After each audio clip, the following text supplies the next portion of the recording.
The Romans didn't just fight with strength. They fought with strategy and smart design. Their weapons were built to solve problems and outthink the enemy. Each one showed how innovation could be deadlier than brute force. These 5 Roman weapons were so clever that they completely changed the way wars were fought. Number 1. The gladius. The Roman gladius looks simple at first glance, but it solved several problems at once. A legionary needed a sidearm that worked in tight space, did not wear him out, and turned formation fighting into a repeatable routine. The answer was a short, double-edged blade, about half a meter long that balanced close to the hand. That balance let a soldier punch the point forward with small motions while keeping his shield locked with the man next to him. In the crush of a shield wall, there is no room for wide swings. Short thrusts win the moment. The design itself grew from brutal lessons in Spain, where Roman troops met tribes whose short swords hit hard and fast. Rome copied the idea, refined the geometry, and standardized the build so thousands of blades felt the same in the hand. A recruit could learn one motion and repeat it under stress. That is not glamorous, but it is how you turn fear into muscle memory on a bad day. Over time, the gladius shifted from the earlier Hispaniensis profile to the broader Mainz style, and then the straighter Pompey type. The change was not fashion. It tracked what the army needed. Wider blades bit harder in early wars. Later, with heavier armor and tighter drill, a more compact straight edge made sense. All versions kept a strong point that survived constant thrusts against shields and mail. The handle was plain on purpose. It gave grip even when wet and did not catch on gear. Romans wore the scabbard on the right, so the draw cleared the large shield on the left. That small detail sounds fussy, yet it saves time every time the front ranks rotate. The weapon also fit the economy of the legions. A short sword takes less iron, is faster to forge, and is easier to keep sharp in the field. You can equip more men and keep them fighting longer. Training matched the tool. Recruits drilled with wooden practice swords heavier than the real thing. They learned to stab under or over the rim of the scutum, to step in with the shield boss, and to aim for gaps at the belly or the thigh. Cutting was not forbidden, just second best. Thrusts were safer for the man throwing them, and deadlier for the man receiving them. Put a few thousand soldiers doing that in rhythm, and you get the Roman effect. The gladius did not dominate by magic steel. It worked because it fit a system that prized control, small movements, and teamwork. In that system, a short blade could end big battles. Number 2, the pilum.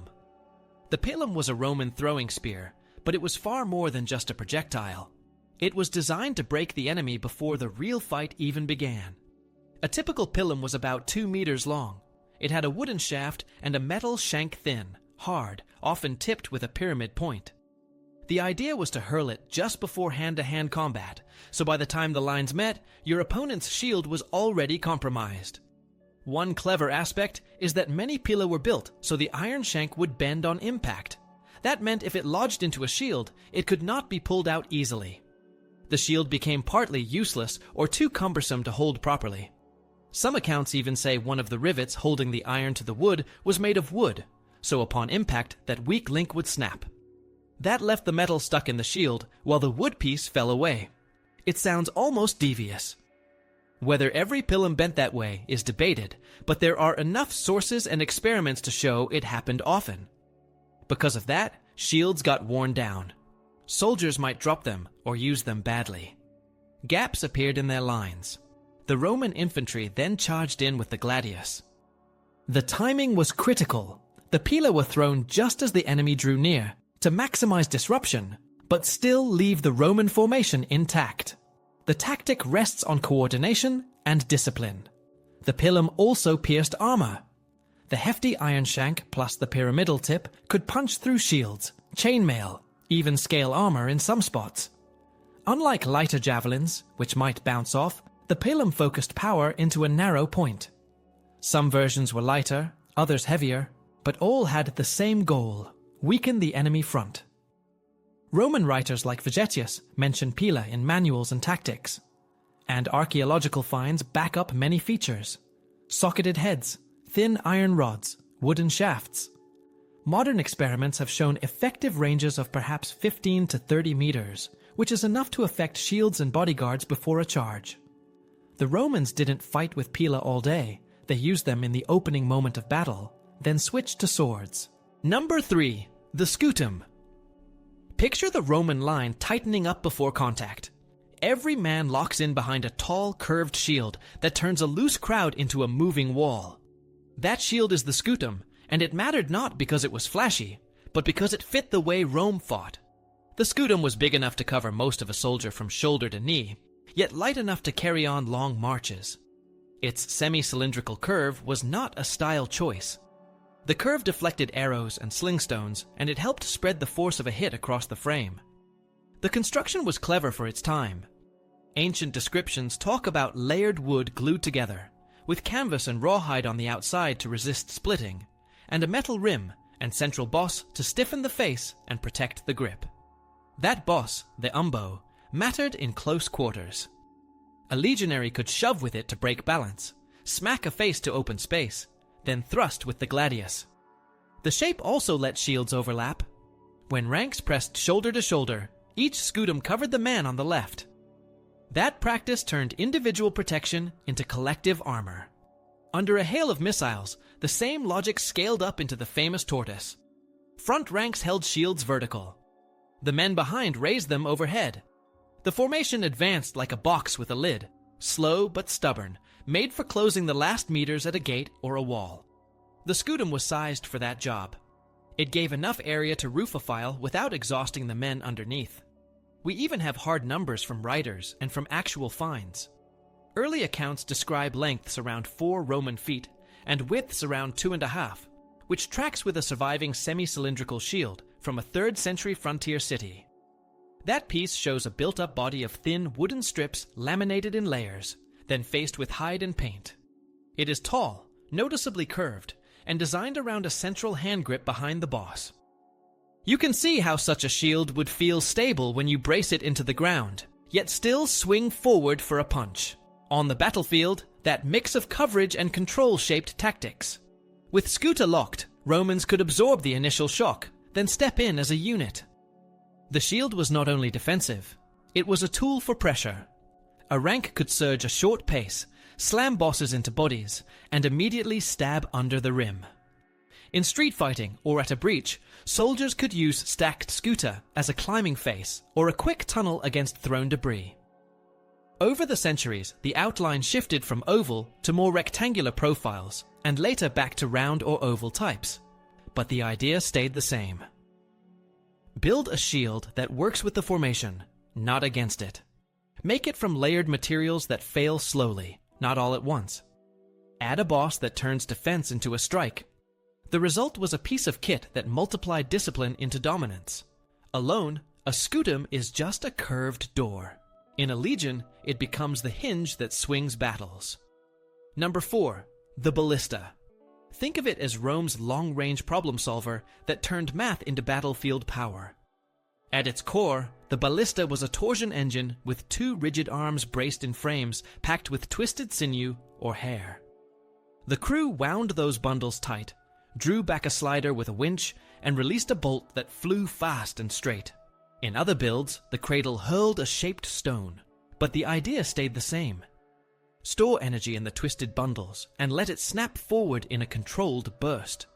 That gave Roman commanders something rare in ancient combat.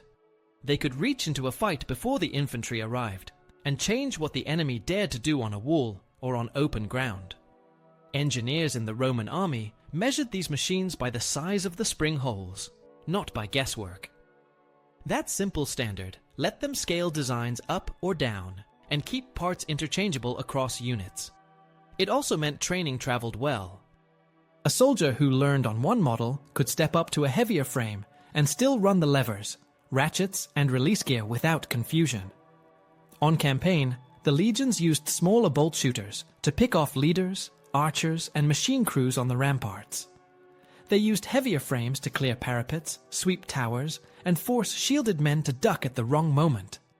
The effect was not only physical. A defender who kept his head down could not aim a sling or draw a bow with any confidence.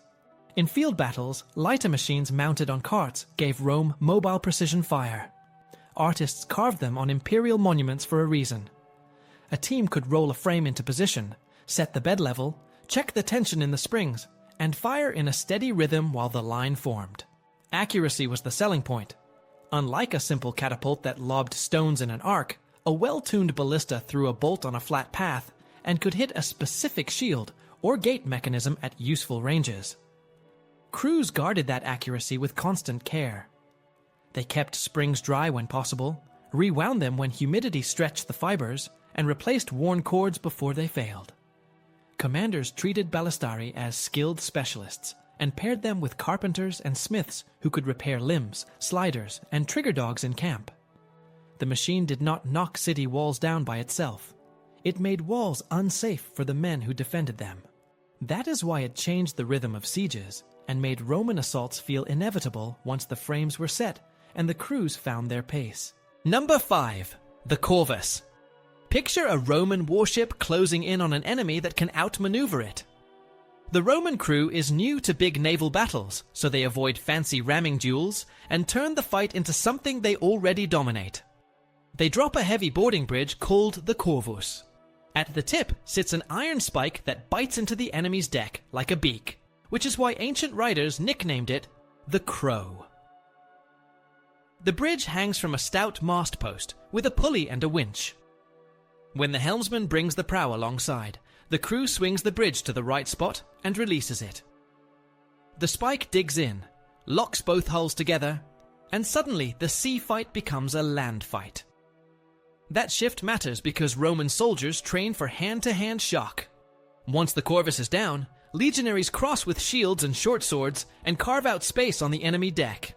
The device is long enough to reach over a gap of several meters and wide enough for a small file to move at speed. It often mounts on a central pivot, so the crew can swing it to either side and meet a target that does not line up perfectly with the bow. In the First Punic War, this bridge turned early battles. At Mylae, a Roman fleet that was still learning the ropes snared ships that tried to ram and sail away. Captains who expected a dance of turns and feints found themselves pinned and boarded. The same pattern repeated at Tyndaris and at Ecnomus, where massed boarding broke Carthaginian confidence and rhythm. The corvus was not magic, though. It added weight high above the waterline and made ships feel top-heavy in rough seas. There are reports of huge losses in storms, and later Roman fleets seem to leave the bridge ashore when bad weather threatens. As pilots and rowers improved, the state leaned less on the corvus and used more traditional methods like ramming, grapples, and missile fire. By the late Republic, different tools took over, including lighter hooks and the harpax, which achieved the same goal with less stress on the hull. Even with those limits, the corvus remains a smart answer to an early weakness. It squeezed advantage out of Roman strengths and forced the enemy to fight on Roman terms. It also shows a pattern we see again and again. When Rome hits a wall in one domain, it invents a way to drag the problem back into a domain it understands, and then it drills that method until it becomes routine.